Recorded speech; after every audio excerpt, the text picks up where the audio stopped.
Hey guys, it's Troy. I just wanted to give you a quick update. A while back, I did a video on Stormfish OS, and it was really popular. I had a lot of people that wanted to give it a test drive, but there was an issue. Something come up, and it was down. You couldn't download it. Well, I just want to let y'all know it is back up, and you can actually get 4 different versions of the operating system. They've got it KDE Gaming Edition, they've got a KDE Office Edition, they got a KDE Core Edition, and you can also get it in XFCE now. So, if you were interested in it, it's back up. You can download it and you can take it for a test drive. It is a respin of KDE Neon, and the guys are awesome. Seeker got with me, Fishman got with me, the people that are behind the development of it, and they really would like you to go over and download it and give it a shot. So to make things a little easier, instead of pointing you to the video that I did originally, I'm just going to attach it to the end of this, and you'll be able to watch it in its entirety. Just want to send a quick shout out to Seeker and Fishman for staying in contact with me and getting me this information so I can get it to my viewers. I'll be sure to include the link below in the description so you know where to go download it. And thank you guys so much for your support, and here's the video.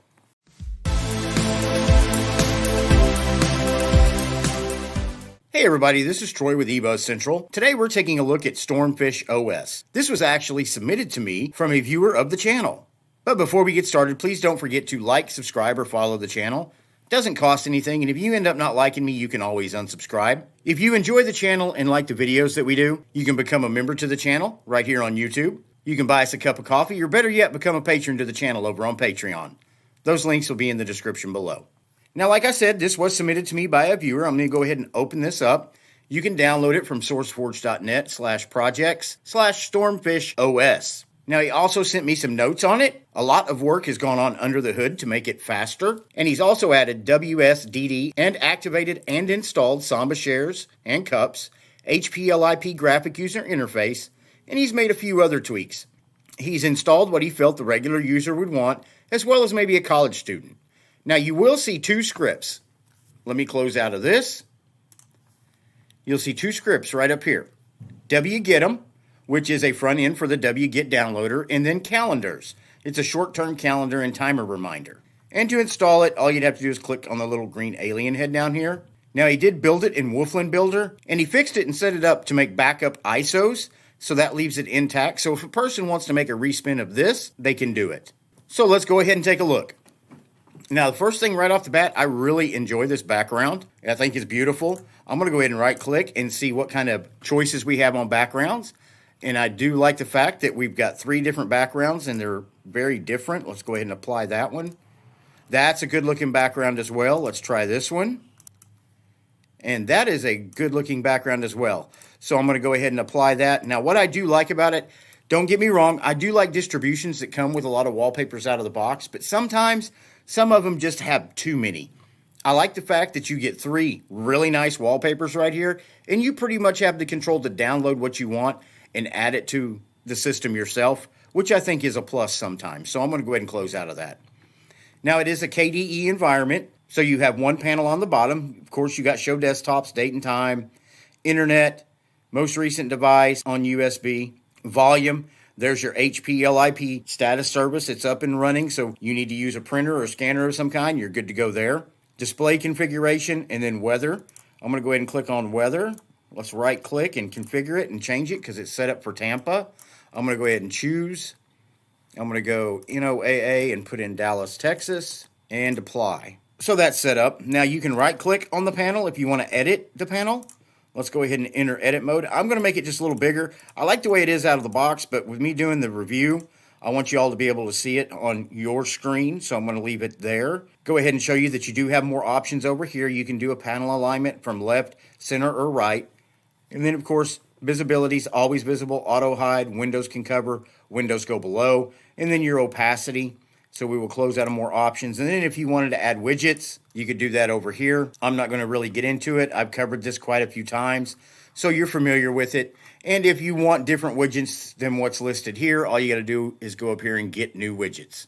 So I'm going to go ahead and close out of that. Now on the left side of the panel, you've got the Discover Software Center. Let's go ahead and open that up. And Discover Software Center is a pretty easy application to use. You've got application add-ons, Plasma add-ons, and then down here installed settings, about, and updates. Right now you have 45 updates.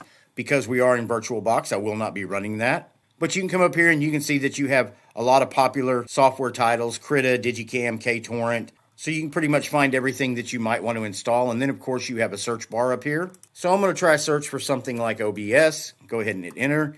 There's your OBS Studio. All you'd have to do is slip on over here, install it from Flatpak, and you would have it on your system. And you do that with pretty much any application or software you want to add. Something like KDE Live. And there's KDE Live right there. You can install it from a Flatpak and be good to go. So let's go ahead and close out of that. System settings. Let's go ahead and open that up. Let's go ahead and move that to the center of the screen. Right now you can have a choice between a light theme and a dark theme. We are presently on dark. I'm going to leave that there. It's set for double click to open. I'm going to leave that. You can go over here to appearance, and if you want to adjust your appearance, you can. Right now, the theme we're using is the Manjaro Cyan Global, which I like, so I'm going to leave that up. But if for some reason you do not like it, you can always go over here to get new global theme. Go up to recent and check highest rated. Then it will give you the highest rated. Pick one that you like, click on install. Once that's done, you can close, come over here, select it, then apply. Then you have a new global theme across your system. You can also do that with application style, plasma style, colors, Windows decorations, fonts. Now on fonts, you can completely change the font for the whole system if you want to. I'm going to leave it at what it's at. But what I am going to do is go ahead and bump that size up a little bit. I'm going to change it from 10 to 12. Click OK and apply. And the fonts change across your system. So it makes it a little bigger and easier to see. Then you can also adjust icons, cursors, splash screens, things like that. And then on settings, you also have workspace behavior, window management, shortcuts, startup shutdown, search, notification, regional settings, applications, backups. Literally, as many times as I've looked at KDE on this channel, there are thousands of ways to customize the OS to make it look and feel and act the way you want it to. We're going to go down here to look at About System. When you pull that up, we're running the most recent version of KDE Plasma, 5.23.2. KDE Frameworks is 5.87. Kernel version's 5.11.0-38. Now that's going to be a little older kernel for the simple fact that we're running in a stable environment. I think the most recent kernel is like a 5.15 release candidate, but this kernel is pretty solid and it's going to recognize most of your hardware and run pretty smooth for you. So I'm going to go ahead and close out of system settings. Come down to Dolphin File Manager. Let's open that up. And I really do love this theme. It makes everything look really clean. Makes everything look really professional. Now over here you got your usual suspects, and just like always, if there's things over here that you don't want, you can of course hide them. Like recents, I never keep recents, so what I'm going to do is right click and hide it, and go ahead and come to this open area down here, right click and make my icons just a little bigger. There we go, makes it easier to see. And then over here you've got your home folders. Dolphin, I like it. It's pretty lightweight, it's fast, it lets you get work done and stays out of your way. One feature I do like about it is the split. Let's say you download a bunch of files and you need to transfer them to different folders. You can just come over here to split, go to your downloads folders, grab them files, put them where they need to go. It makes moving them a lot easier than if you couldn't do that. So let's go ahead and close out of that. That is your Dolphin File Manager. Let's come down and go ahead and check out the terminal. What I want to check out real quick on the terminal, let's make it full screen. It says Stormfish OS, VirtualBox, of course. 5.11 kernel, we just saw that. Resolution, Breeze Light theme, terminal font. I'm going to see if it has HTOP installed, and it does out of the box. At present, I have 3 gigabytes of RAM issued to this virtual machine. We are at rest using about 2 gigabytes, but you do have to understand that I'm running in a virtual machine, so a lot of the OS is running out of RAM. So once you install it and put it on your system, it is, of course, going to be a lot lighter than that. So I'm going to go ahead and close out a terminal. Come down, we have Firefox. You have Synaptic Package Manager. So this is the second way that you can install software and applications onto your system. And once it's refreshed, you've got a bunch of categories over here. You got everything from amateur radio all the way down to GNOME desktop, JavaScript, KDE desktop. There's just so many different categories that you can download software from. And if you don't want to go by category, all you got to do is come over to search, put in something like OBS, hit enter. And you can see over here, OBS is now highlighted. And if you go to the right, OBS Studio is right there. To install it, all you'd have to do is click, mark for installation, and it'll let you know what dependencies are required for it to install. You mark those as well. And then come up here, click apply, and it would install OBS Studio and all the dependencies necessary to make it run on your system. So I'm going to go ahead and close it. And then you come back down, you've got the green alien, which is where you install Stormfish. Now we're going to come over to the app launcher. And up here, you've got development, you've got your icon browser, you've got graphics, Blue Recorder, Document Scanner, GwenView, Ocular, Xsane, which is your image scanning program. Internet, you've got Deluge, which is your BitTorrent client, Firefox. Then you have KDE Connect. If you're not familiar with KDE Connect, it's a way to sync your smartphone with your PC. Now, whether you're on Android or Apple, you can download these applications from either the Google Play Store or the iTunes Store. Once they are installed, you can sync it up to your laptop or PC, and you will be able to check messages, see missed phone calls. I even use it as a remote control for some of the programs that are on my system. So it's definitely something to take a look at. Then down to multimedia, you've got MPV Media Player, VLC Media Player.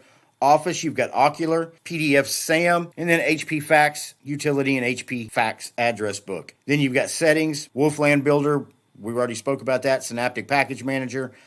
And then System, you've got BleachBit, Discover, Dolphin, HTOP, Info Center, Install Release, K-Wallet, USB Flasher, and that is pretty much it. And then Power Shutdown and Restart. For a respin, I think this is a very good looking operating system. Let me know what you think. Is it something you might download, throw on a USB, put in a VirtualBox, and give it a test drive? Let me know in the comments below. Before you leave today, do me a favor. Please like, subscribe, or follow my channel. Doesn't cost anything, and if you end up not liking me, you can always unsubscribe. If you enjoy the channel and like the videos that we produce, you can become a member to eBuzz Central right here on YouTube, or you can buy us a cup of coffee, or better yet, become a patron to the channel over on Patreon. Those links will be in the description below. Thank you for watching my video, and I will see you in the next video.